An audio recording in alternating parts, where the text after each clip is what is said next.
Maayong buntag sa tanan.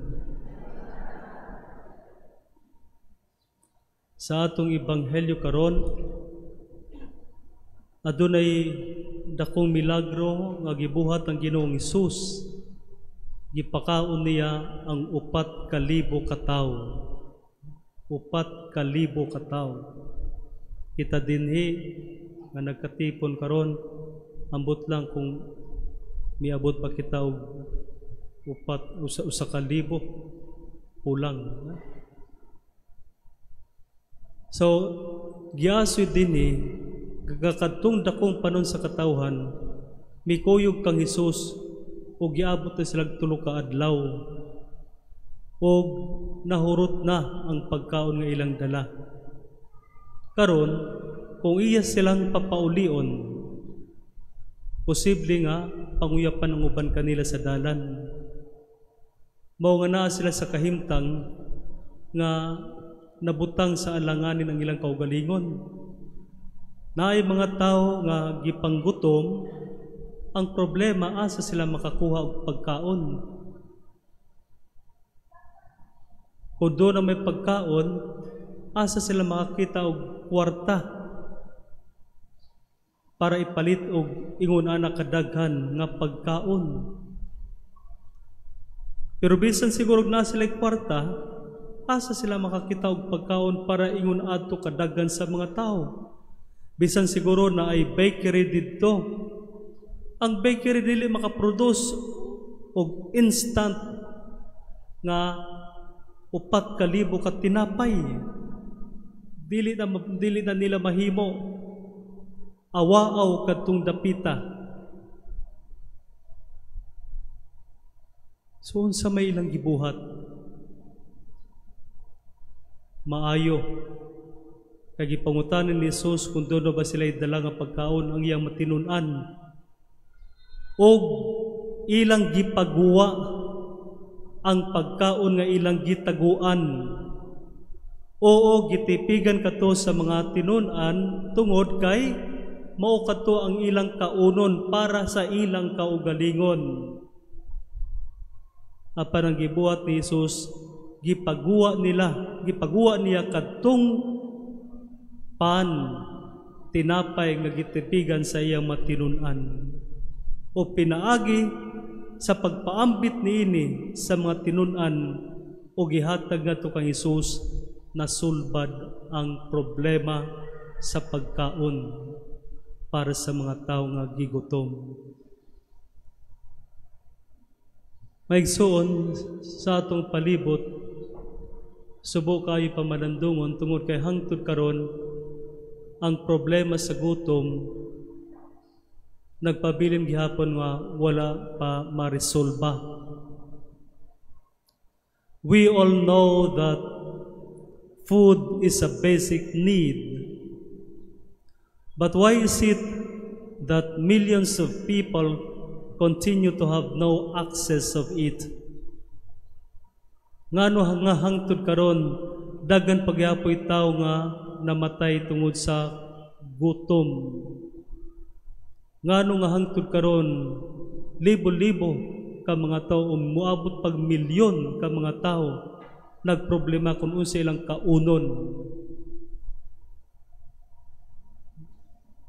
Ug kana nahitabo tungod kay hangtod karon nagpabilin pa usab ngari kanato kanang pagka-selfish, ang pagiging makasarili, kanang pagkahakog, kanang walay gana nga ipaambit ngadto sa uban kung unsa may naa sa ato. Mao ang gutom nagpabilin gihapon nga dakong problema sa atong katilingban. Ug tungod niini kita makaingon nga kining problema sa gutom dili kini tungod kay walay igo nga pagkaon, sayop. Dunay igo nga pagkaon. Ang problema wala kini mapapod-apod og maayo. Dunay igo nga pagkaon, ang problema wala kini maipaambit ngadto sa uban tungod kay gitipigan kini sa ubang mga tao. Ang legendary leader sa India, si Mahatma Gandhi, nagsulti na kaniadto, "The world has enough for everyone's need, but not enough for everyone's greed." Kini nga kalibutan, ang atong planeta, dunay igo nga ikahatag para sa mga panginahanglan sa uban. Pero dili kini igo tungod sa kahakog nga anaa sa kadaghanan. Ug siguro bisan tuod do na lamay 1,000 ka mga tawo nga magpuyo dinhi sa kalibutan, pero kung ang kahakog anaa sa matag usa kanila, ang problema sa kalisod ug kagutom magapadayon dinhi sa kalibutan. Mao sa atong ebanghelyo karon, gipakita ni Jesus ngari kanato ang simple nga solusyon para sa ini nga problema. O kana mao nga atong ipaambit ngadto sa uban kung unsa man ang anaa sa ato. Dili kay ang kunon lamang nato kini. Mao atong timan-an nga unsa man ang naa sa ato, grasya kini sa Ginoo para kanato. Buti pasabot dili kita ang tinuod nga tag-iya niini, kundi ang Ginoo. Salamat tungod kay kini nga grasya gipaambit sa Dios nga ri kanato. Unta kana nga grasya nga gipiyal sa Ginoo nga ri kanato, ato usab kining mapaambit ngadto sa uban. Dili nato himuon nga atong kaugalingon isip mga tambakan, isip mga bodega sa mga grasya sa Ginoo, kundi ang atong kaugalingon mahimo unta nga channel, daluyan, agianan sa grasya nga sa Ginoo para sa uban.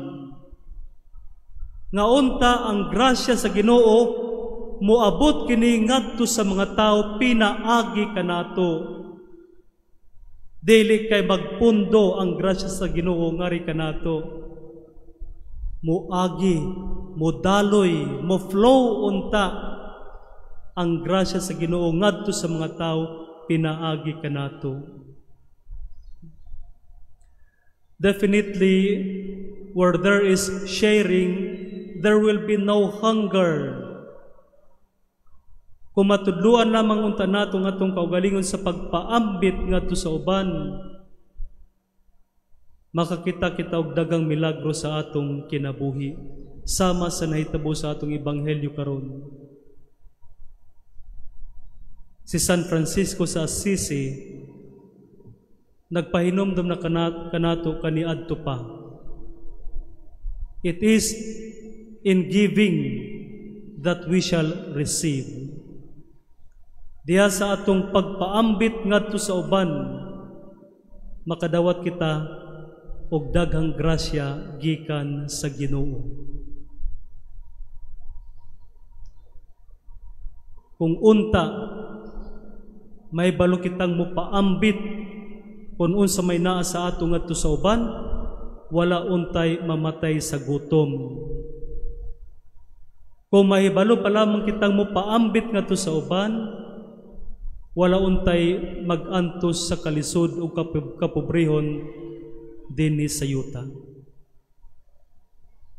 If only our hands are open and are willing to share, then we can make this world a better place. Himaya sa Amahan ug sa Anak ug sa Espiritu Santo.